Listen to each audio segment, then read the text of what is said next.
Hello GSV peeps. I've been inspired to make this little video just to show you what Nelly, by the way, this is Nelly and Megas down here on the ground. Down here, that one there. There's Nelly, see? Face down, foot through the floor. And here's Megas. Yeah, as you can see he goes for the pink armour in such a way. That can't be comfortable. He's going to wake up with a horrible cramp. But anyway, just to let you know what we've been playing. This early access game. It's in alpha, I believe, called ARK. So I'm just going to show you what it is we've been doing. Maybe if you guys want to come and join us, give us a shout on the forums. But just to give you a quick look around. This is our main base. Out here we have loads of dinosaurs. We'll introduce you to those later. There's our little base there. So I'm just going to take the bloom quality down because it stops the flare from the lights. This has got to be one of the best early access games I've ever played. And we've been playing it for a few months now. And the rate that the hello Spitfire. The rate that the updates come out is brilliant. They're adding new content all the time, and certainly I'm never. Hello, there's a stuck pteranodon down there. Don't know whose that is, but it's well and truly stuck. We'll pop down to see that in a minute. Anyway, so yes, ARK Survival Evolved. As you can see, lots of dinosaurs, lots of sort of base building, lots of falling down and getting hurt. Introduce you to my character. Here we go. I've gone for a female character this time round. Gonna wave? No, you're not gonna wave. Okay. What about, go on, give us a wave. Go on, as you can see. There we go. Hello. So, yes, as you can see, the graphics are quite good. Just go have a look round, see what that pteranodon's doing up there. I've got a feeling probably find. Oh no, it's a wild female pteranodon, level 40. It's got its head stuck through the gate. We'll open the gate and let it out. You gonna go out? No. Okay. Close the gate. Let it back the other way. No, now it's stuck in the... Yes, right. Okay. Well, we'll leave it there for the minute. Perhaps I'll shoot it with something later and try and persuade it to get out. Anyway, yes, the base. Right, well, where should we start? Let's start down the bottom, out the front here. As I've been working on this for a bit. As you can see, there's another player over here. He's called Norbert. He's got that little enclosure there. This is our little water enclosure here. Oh, little low-level, somebody called Eon, passed out on the beach. That must have been some party. So in here we have various odd dinosaurs, and I must admit, this game, when you get to play it, it's a sort of cross between Pokemon, where you're trying to collect one of every dinosaur, and a resource hunter, such as World of Warcraft, where you're just collecting resources so you can build lots of stuff. So, but anyway, here's our little enclosure. As you see, we've got these big, what they call behemoth gates. These are the biggest gates in the game, which will let the big dinosaurs in and out. I'm going to put my telescope away. Inside of here, I said we've got all sorts of these, what we call sarcosauruses or something. Big crocodiles anyway. These are really good. Breathe underwater. Bristly noses. There's ichthyothauruses here. These are really fast. Use them for collecting sort of the underwater resources. Up here, the Spinosauruses. Oh, there's another level 1 character here as well. Oh, Bob. Yeah. You haven't touched him, have you? Hey? And so here we are, male and female. Fell in the water. Don't necessarily want to do that. There are dangerous things in the water. That's partly why we have these guys on sort of guard. This is the PvE server, and which means the animals attack you and kill you, and they quite frequently do, particularly when you're level 1.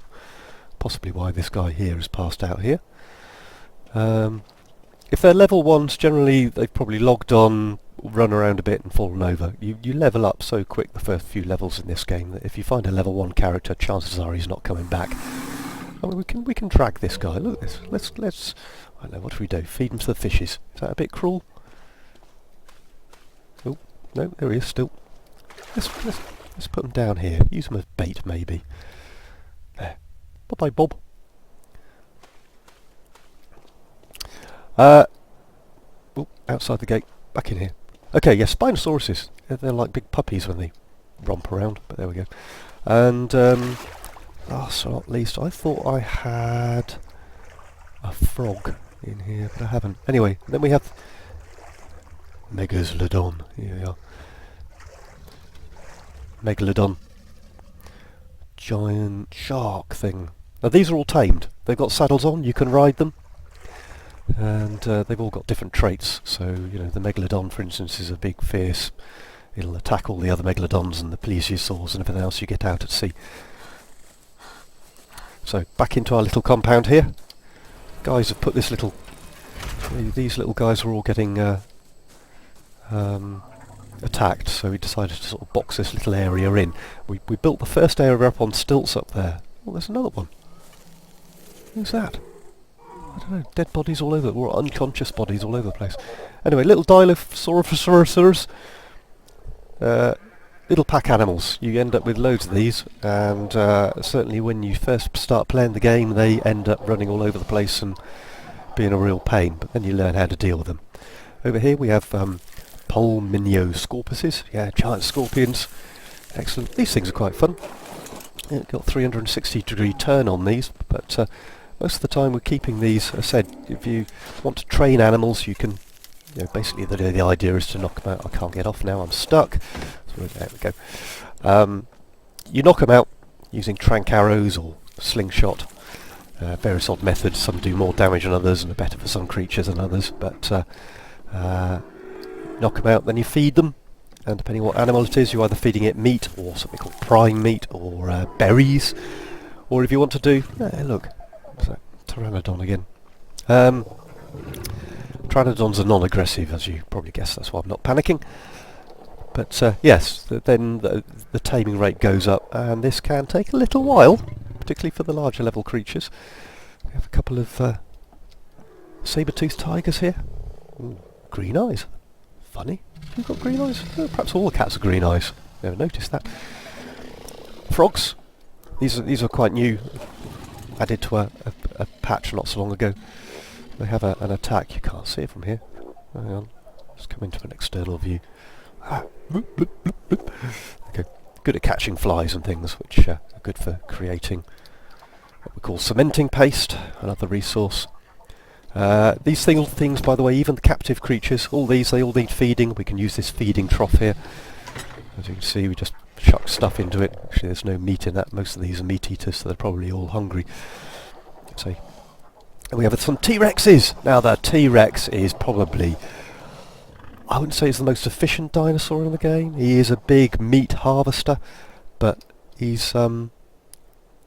yeah, T-Rexes are possibly the best dinosaur in the game. Let's back this one up a bit.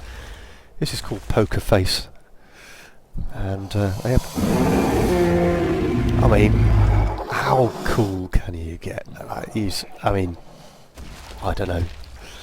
I mean, I've had Poker Face now for a wee while, and I never get tired of making him roar like that. But I said, they are huge, great meat.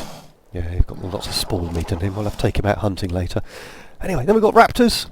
Everybody remembers raptors. These are the things from Jurassic Park that hunt in packs and are very vicious. Luckily the dilos are more prolific in this game, but the raptors, if they catch you, particularly at low level, you've got to run fast. Parasaurs, one of the earlier tamed dinosaurs, really low level, vegetarians. As you see, once they're all tamed they don't attack each other, so fine. Raptors are very good early on in the game when you manage to tame one, because they're really fast. But I said, these guys, they don't get taken out very much. Don't know if they miss it or what, but once you've tamed a creature you can untame it, and there's a couple of, I mean at the moment we're using the females to gather eggs. Because I was talking about, yes, if you want to tame them up, use something like kibble. It gives you a better tame. Taming efficiency means they gain more levels once you tame them and have better statistics. So just have a quick look at statistics, just show you what they are. Down here you see, right over on this side of the screen here, you've got your inventory. That's the stuff you're holding. Talk a bit more about that later. Over in here, this is the stuff which, okay, this is Raquel. She's holding. So you've just got some hide, and that's about it. So over here we've got her saddle. Down here we've got her stats. She's nearly due to level up. She is leveled up actually, but yeah. So we could pump. I'm going to pump a bit more movement speed into her. There we go. You see the thing goes up. So as the creatures level up, and they level up passively. You know, you level up in this game by surviving, by building stuff, by killing stuff. Yeah, basically anything you do gives you experience or XP. And anyway, over this way, these are the turtles. They've all got their backs to you because they're crammed into a bit of a small space here. I might sort of extend this out a little bit out towards the door, give them a bit more space. But yeah, turtles swimming underwater. Good tanks, as you can imagine. So get a high level turtle early on, fairly easy. They are aggressive. If you attack them in the wild, they will come and attack you, but luckily they don't move too fast. These are a fairly new dinosaur called a pachyderm, I think, or a pachysaurus or something. But they've got big dome heads. They're good at knocking creatures out as well. So they make this funny little, I don't know if you heard it then, little sheepy noise. Go on, somebody make a sheepy noise. There you go. As on cue. As you can see, they're yeah, you can ride these. They're not overly fast, but they're, you know, fairly well armoured. They've really put a real thought into what dinosaurs they release, which ones they release, and such like. Oh, I forgot to tell you about these. These are carnosaurs. I've got two of these over here. One of them's Nellie's and one of them's... Oh, Kaiser plays this, by the way. I'll show you his body. It's gone foggy, which is a real shame. This game, as I said, the scenery is fantastic, but it's no good when it's foggy. You get very, very lost easily. But we do have GPSs and compasses and such like in game, so... But, yes. So, Carnos. Hello! The Carnos got these weird arms. I've never quite figured out whether, you know, that's right or not. I think that's everybody down here. There's some diamorphs around somewhere as well, little flying things that are a real pain in the wild, but become quite... They're up here. I'll show you those. Anyway, so that's the lower levels. Up here, as you can see, built this... I was going to build a lift in here, but the lifts are humongously expensive in resources, so... But this is our main sort of living area. We did live downstairs in a room below the dinosaurs, but I didn't really fancy living below dinosaurs. I mean, the poop in this game features very heavily. There you go. I defecated, and if I move back, I can see, oh, there you go, I've pooped in the main building. It does disappear. You can pick it up. It's got a great use in fertilizer, which I'll show you in a bit. Anyway, these are all our storage boxes. Over here, you can collect recipes. It's like most of the sort of types of survival games. You get recipes to do stuff. You can also learn. If I go into my own inventory here, get these engram points down here. These are my stats here, say the normal thing, health, stamina, oxygen, etc. These are my hotkeys down here. You'll see in the main screen there, pop down the bottom. So yeah, number keys 1 to 0. My armour up here. I've got to spend some time repairing stuff. Down here it tells you the tribes and other bits and pieces. This is what I'm wearing at the moment. You see, you get all sorts of... I'm wearing a mixture of what we call chitin armour, which you get from beetle shells and scorpion shells and stuff. A nice little cowboy hat, which I think suits me quite well. But yeah, these recipes here, you can learn them as you gain XPs. You gain these engram points, and you can spend them or save them and learn all sorts of stuff. This game is very, very heavily geared towards teamwork. You can solo it to a certain extent, but to build this lot here takes a fair amount of time and a lot of resources. To keep it up and running takes a lot of time. I mean, we have a generator in here, for instance, which needs fuel to power these fridges over here. And over here we have a an industrial grill. When you get lots and lots of meat and you need to cook it because it lasts longer cooked, you chuck it in there, and then you can store it in the fridge, or we can jerky it. These old-fashioned sort of preserving bins which you use first of all, but you put oil in there along with something called spark powder, which there should be some in here. Here we go. Another resource. Yeah, you make spark powder up by getting raw resources. Raw resources you can gain. I say we've lots in here. There's stone, flint, etc. Sometimes gathering the resources can be a bit labour intensive. It becomes a bit of a collector simulator. But there are certain dinosaurs. Hello, Jeeves. I'll come back to you in a minute. So yeah, collecting the resources, you can get the dinosaurs to do it. So at the moment we have something called a Doedicurus, which I'll show you if we can find her, but she's settled to wander. She wanders around collecting stone. All we have to do is go and get it off of her and such like. Jeeves here, welcome. Hello, Jeeves. He's another collecting dinosaur. Oh, he's got to level up. Let's level up his damage. There we go. So he's got a nice big cowboy hat on.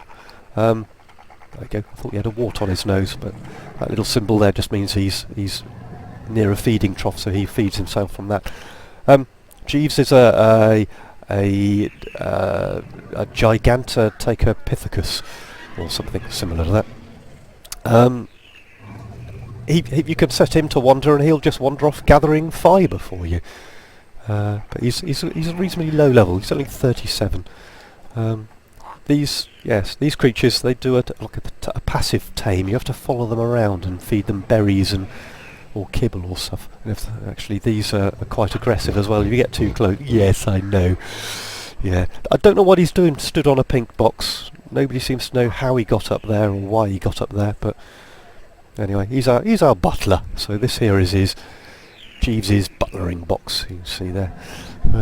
A forge here where you can smelt metal down into iron ingots, as well as recipes for bits and pieces. These are recipes for different food stuffs which give you, boost your stats for various reasons. A smithy for making stuff such as armour and bits and pieces. Get one of those fairly on in the game.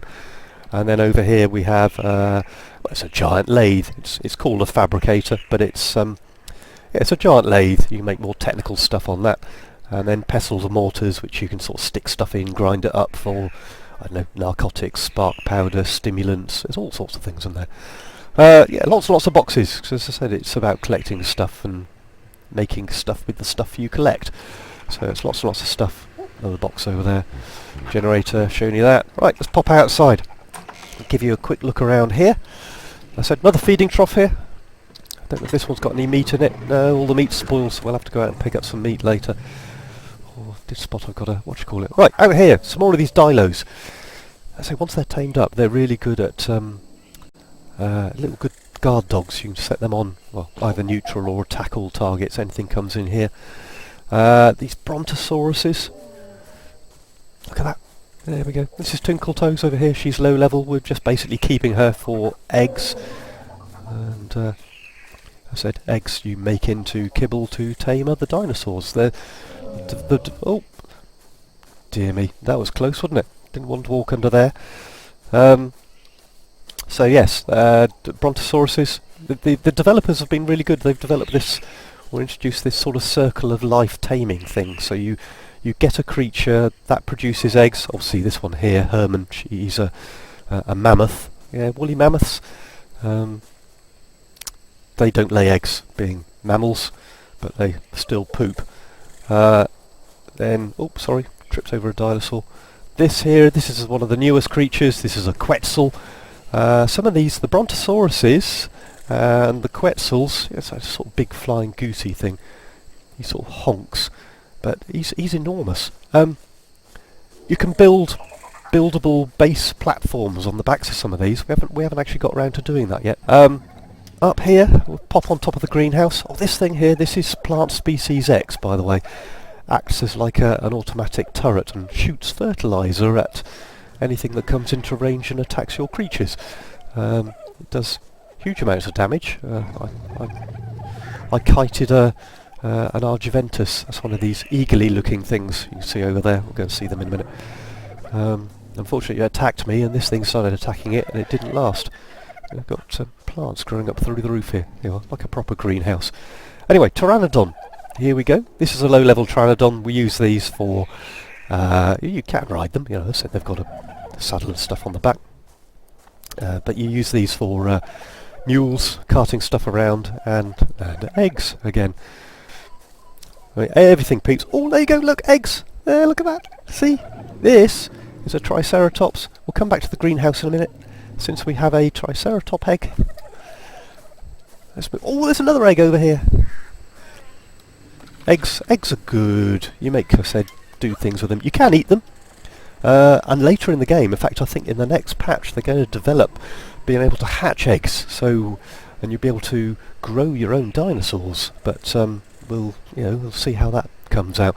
But anyway, yeah, Triceratops, one of the first dinosaurs that were in game. Certainly when I joined, there's only sort of 5 or 6 dinosaurs, but the game is just, even though it's in an alpha state, it's just so playable. It's brilliant.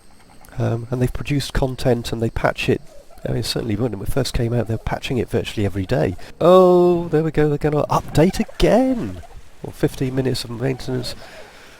Nope, I can't get green steel out of there. Oh, come on. Hop, hop. Too many dinosaurs, too small an area. Need a bigger base. Well, that's what the guys are building. They're building. I think it's Megas' little project. He is building an ultra-expensive all-metal base across the way. So we will go and find out what that is. That message is really annoying, it's in the way. These eagles are very, very slow, but can carry a lot more weight than the faster pteranodons. But anyway, off we go. Whee! Oh, frame rate staggering a bit then. And this is our new base area over here. Like I say, put a build a wall around it. You don't just build walls to keep other players out. You don't want a T-Rex, in particularly something called an alpha T-Rex, which will come in and absolutely wreck everything and eat everything before it gets killed. But yeah, and this is stagger again. Megas' base. Oh, nearly fell off. As you see, he's building it. He's got metal posts and metal floors, and it's going to be huge. But it's a long-term project. He says, another 3 days he'll have it finished, but he said that 2 weeks ago. Oh, there we go. More turtles. These are all wild. Crikey. That is a lot of turtles spawning around here. Wow. You've got to watch. There's a wild dinosaur down there. See that? A wild pteranodon. You've got to watch the... when you attack a turtle, for instance, in this case, I can attack a turtle easily in here because I can fly away. So we'll just give him a little peck. There we go. As you can see, he pecks me back. Doesn't do a lot of damage because I'm on a fairly high-level eagle. But all the others come to his defence as well. Well, one of his friends comes to his defence. So there we go. So yes, if you're on foot at the beginning of the game, don't attack a high-level creature, it'll eat you. Stay away from T-Rexes, they'll eat you. Stay away from packs of Dinosaurs, they'll eat you. Don't attack packs of creatures where his friends will come along and eat you. Everything will eat you in this game. There are bugs, there are snakes. Oh, I'll go and find some snakes. I'll show you some other creatures while we're flying around. As you can see, the sun's going down. Look at that sky, it's brilliant. And it's also raining. Yes, raining. Not much in the way of cloud. There isn't much in the way of cloud because I've turned sky clutter down. There are a couple of things you can do to this game to improve your frame rate if you've got a less than perfect graphics card. These down here, Paraceratheriums. Big, sort of horsey, giraffe, hippopotamusy type creatures. Passive, you can walk around them, but again, if you're low level, don't attack them. They'll stomp on you. They won't eat you. Most of the things are vegetarian, won't actually eat you, but they will kill you. But anyway, you're probably bored to death of me showing you around now. That's, I mean, there's so much else to show you. You're probably asking what those sparkly things are, or even what those big pointy obelisky things are. To be honest, nobody knows. When you spawn in on this game, you have something weird on your wrist. I don't know if did you see it? Let me have a quick look at my map again. I'll show you that thing on the wrist. No, you can't see it. I have to show you it on the ground. But you get a thing on the wrist, an implant, and yeah, you collect loads of these implants. When you die, by the way, your body, if your body gets eaten, your kit stays around for about 15 minutes. So if you're able to spawn close enough, you can go and collect your kit. Otherwise, you lose it all. But you know, you keep your levels and things. It's not quite DayZ, but yeah, no, these obelisks, they are definitely alien. You collect things. Oh, there's caves. Oh, I'll show you some caves later. But yeah, they're definitely alien. The island is set up by aliens. I was saying about, yeah, there's something called the Brood Mother, which when you've collected enough bits and stuff, and you can summon the Brood Mother and fight her for, I don't know, goodies and things, I expect. But no, but these sparkly things, they're supply drops. These aliens are, you know, they dump you on this island. You've no idea where you are or why you're here or anything like that. But they do help you. I said, if you like survival games, you will love Ark. If you like sort of resource hunting games, the building stuff. We're not talking Minecraft here. Just gamma up a little bit, so I'll do a bit more taping, and we'll let Nelly and Megas say hello later. And maybe drag Kaiser. Kaiser's, I think, stuck under the floorboards at the moment till he logs back on. So, but there we go. Anyway, thanks for watching. We'll catch you later.